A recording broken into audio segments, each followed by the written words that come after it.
I mean, the only thing we haven't had to deal with is like the asteroid, you know, or the aliens.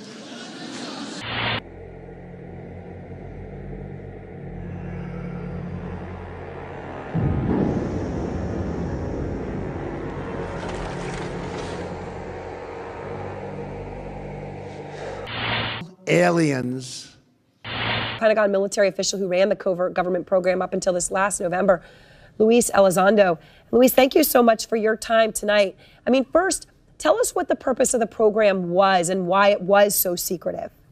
Sure. The purpose of the program, Advanced Aerospace Threat Identification Program, was really designed to do just that. From a national security perspective, identify those things that we see, whether we see them electro-optically, we see them with radar, we see them as eyewitness reports, through a myriad of different ways and avenues that we receive the information, and try to ascertain and determine if that information is a potential threat to national security, in a nutshell. So what did you find? Well, we found a lot. I think it's probably been a little bit mischaracterized in some of the social media you see and what people put out, because a lot of times when we don't have a lot of information, we tend to fill in those gaps with what we think is logical. And there's still, by the way, a lot we really don't know. I think what's important is that we have identified some very, very interesting anomalous type of aircraft. Let's call them aircraft. Things that don't have any obvious flight surfaces, any obvious forms of propulsion, and maneuvering in ways that include extreme maneuverability beyond, I would submit, the healthy G-forces of a human or anything biological, hypersonic velocities, low observability, positive lift, again, seemingly in defying the laws of aerodynamics.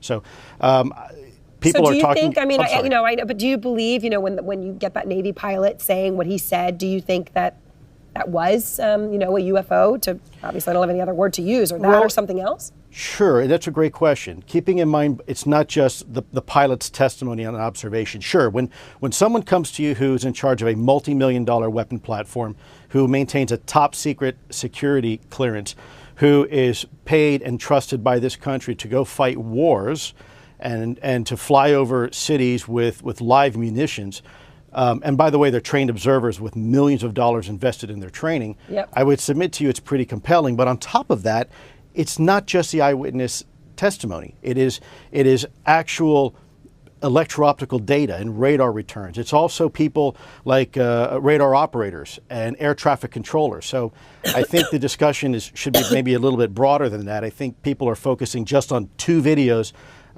coming from a set of F-18s when really it's a lot more than that. So recently, I guess it was in October, astronomers spotted what they say could be the first interstellar asteroid. You see it there, kind of that strange shape from beyond the solar system. What do you see when you look at that? Well, Ms. Burnett, I have to admit to you, when I ran this program, I was fundamentally looking at, my colleagues looking at 2 things. Yeah. What is it and how does it work? We have deliberately stayed away from going down the rabbit hole of who's behind the wheel and what are their intentions. Yeah. Because a lot of people have a lot of feelings towards that and are very emotional about that.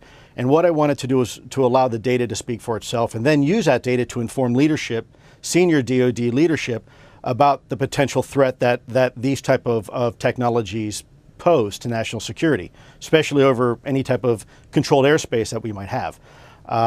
So I'm not trying to be evasive in any way or vague with your answer, but yeah. Well, I think there's a lot of possibilities. Look, and I know you think it's important. I know you think that the government didn't take the threat seriously enough. So let me just ask you point blank the question. Do you believe that life from somewhere else, while you ran this program, came here, visited, observed? I will tell you unequivocally that through the observation, scientific methodologies that were applied to look at this phenomena, that these aircraft, we'll call them aircraft, are displaying characteristics that are not currently within the U.S. inventory, nor in any foreign inventory that we are aware of. So I know you're being clear, but I mean, the answer is yes. I can't speak on behalf of the government. Obviously, I'm not in the U.S. government anymore.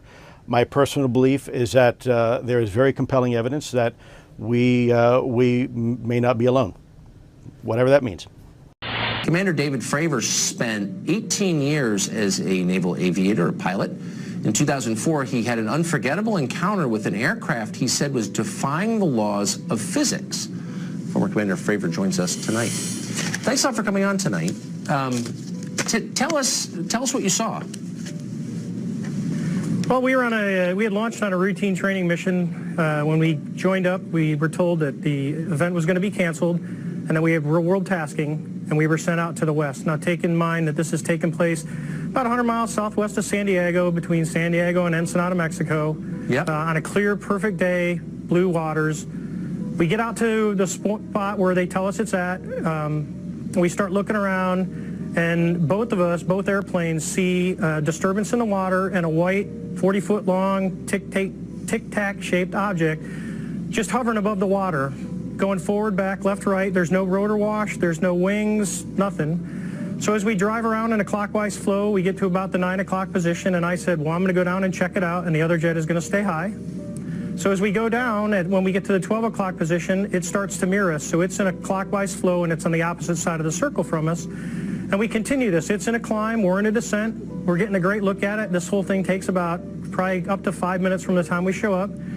I get over to the 8 o'clock position. It's at about the 2 o'clock position, and I decide I'm going to go and see what it is, and it's about 2,000 feet below me. And I cut across the circle, and as I get within about a half mile of it, it rapidly accelerates to the south in about 2 seconds and disappears. What would you estimate the speed? Oh, well above supersonic. It like a bullet out of a gun, it took off.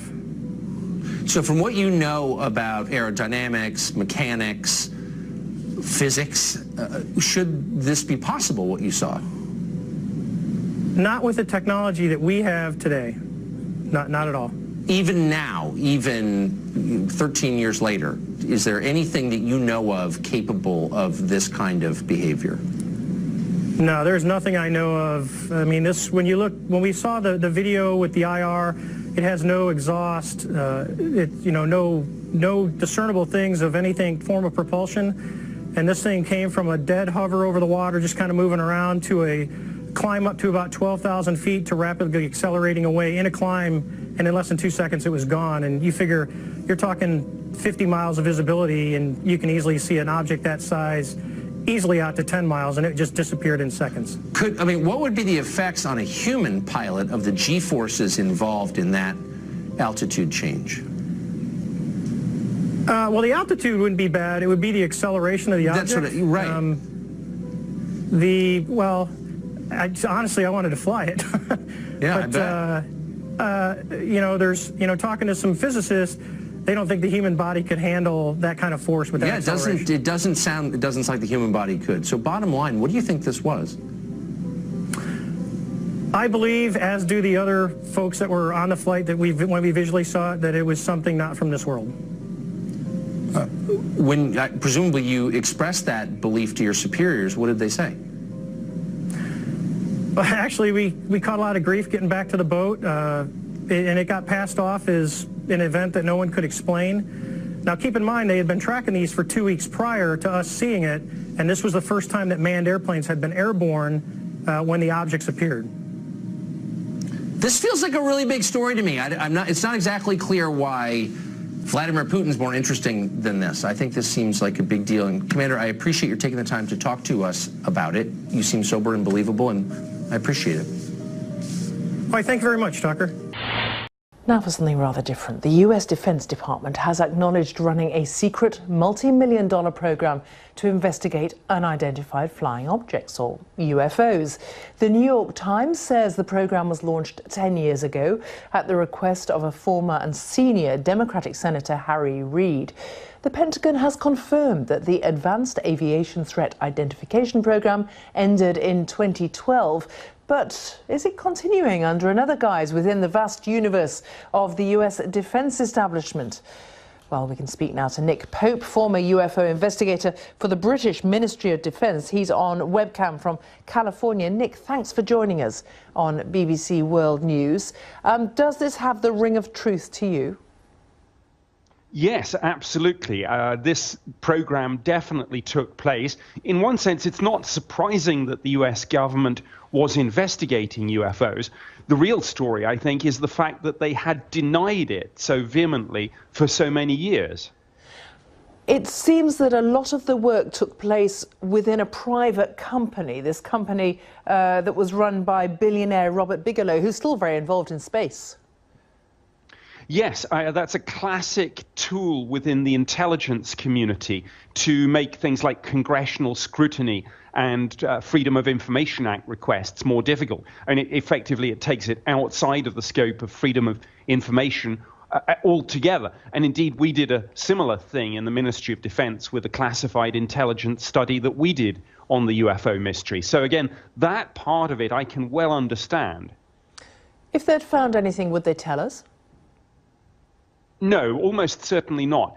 This thing was highly classified, very deeply compartmentalized, and one of the reasons why there may have been all these denials that the US government was looking at this phenomenon at all was that most of the rest of the government probably didn't know. I mean, that's always the way with these highly classified projects. What's your view? Is there any kind of smoking gun here? I mean, it all seems rather fantastical, but you know, it's possible. Yes, indeed. I mean, now, the vast majority of these things, the sightings that they'll have looked at, will turn out to be misidentifications of things like drones and atmospheric weather phenomena. But, you know, the skeptics have to be right every day. The believers only have to be right once. And clearly the government was doing, I think, a proper thing, taking a look at these things going on in its airspace. And there are some fascinating gun camera footage beginning to emerge as a result of this story, where jet aircraft have chased these things, whatever they are. Now, the man whom the New York Times names as running this program, Luis Elizondo, says to the New York Times that the effort continued unofficially and he had a successor. Do you think it's likely that investigations like this do still go on? Yes, absolutely. Even though the funding plug seems to have been pulled, all the things that governments need to investigate UFOs, the radar systems, the imagery analysis, expertise and computer processing power, all that exists anyway as part of the wider defense network. So you can actually, if you kind of massage the figures and say there's no additional cost to this because the resources are already there, you can continue the program on a sort of quasi-official basis. And that, I'm sure, is what's happening. Nick Pope, former investigator for the Ministry of Defence. Fascinating stuff, and thank you for speaking to us. UFO researcher and historian Richard Dolan joins us to deliver some insight into the government's so-called Advanced Aerospace Threat Identification Program. Richard, thank you so much for being with us. Now, for so long, the government has denied the existence of alien life, but now it seems they could be sitting on some evidence of alien life. So what can you tell us about this now defunct Pentagon program, and does it lend any credibility to the possible existence of alien life? Well, first of all, thank you for having me on, Paula. I think this is a very interesting development that's happened in this last month. It is true that the United States government for many years has completely denied any overt interest in what we would call UFOs. On the other hand, that's always been contradicted by a large body of declassified evidence that has come out by bits and bits since the 1970s through the Freedom of Information Act, which have, in many cases, shown that there have been lots and lots of military encounters with highly unconventional objects that just defy any kind of normal explanation. So this is a phenomenon that they know about. They just don't like talking about it because I don't think that they either don't have full answers and know what to tell us, or maybe they do have answers and they'd rather not tell us as well. This new program is interesting because it is an acknowledgement by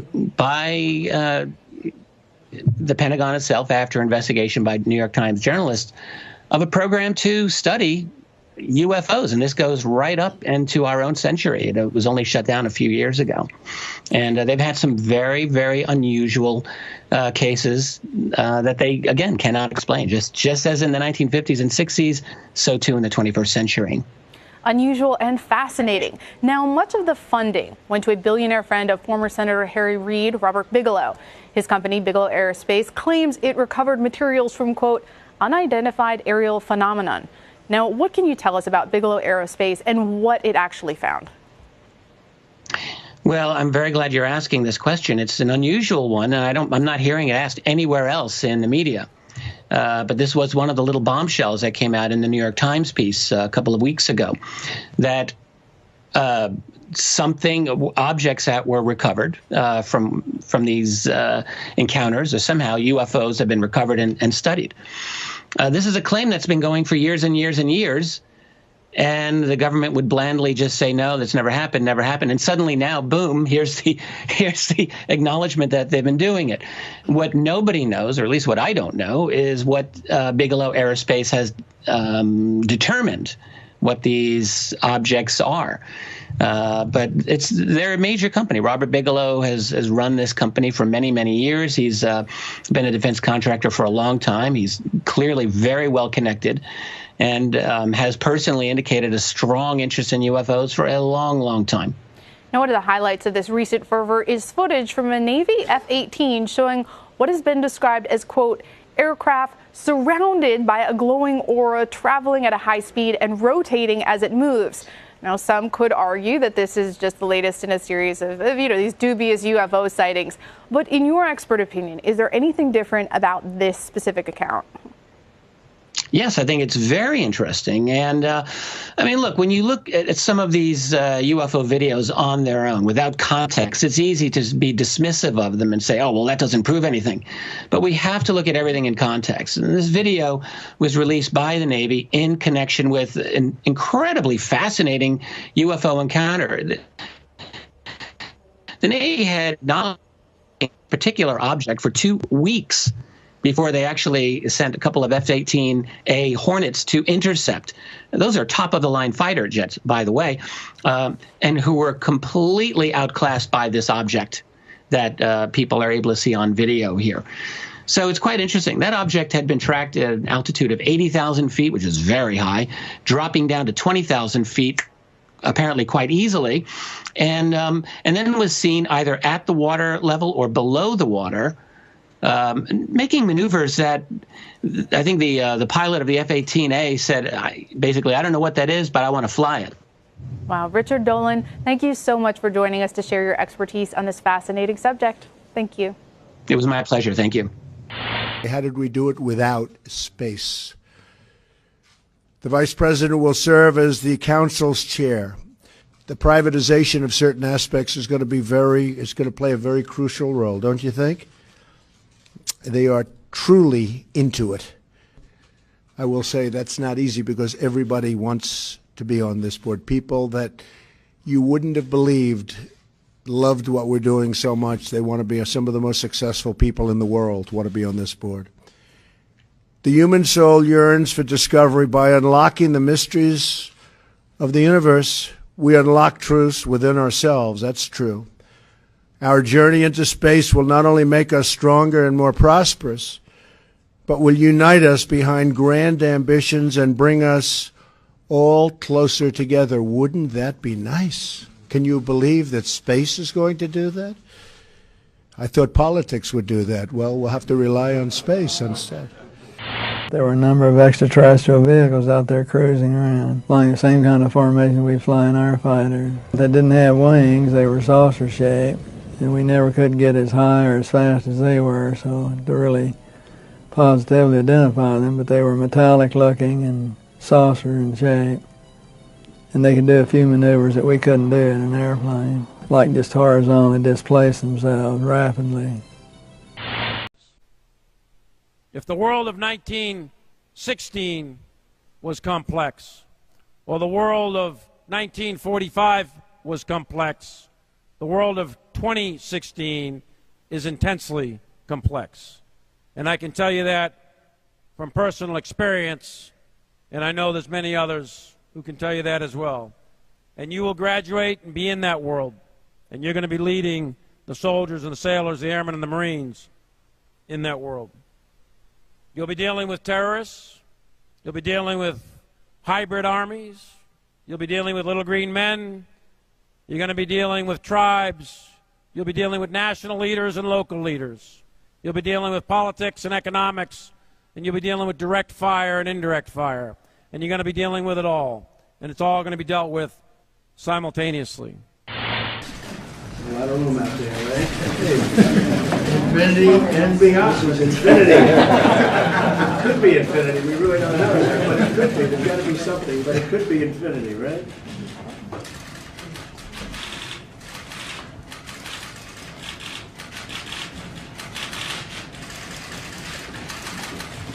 Okay.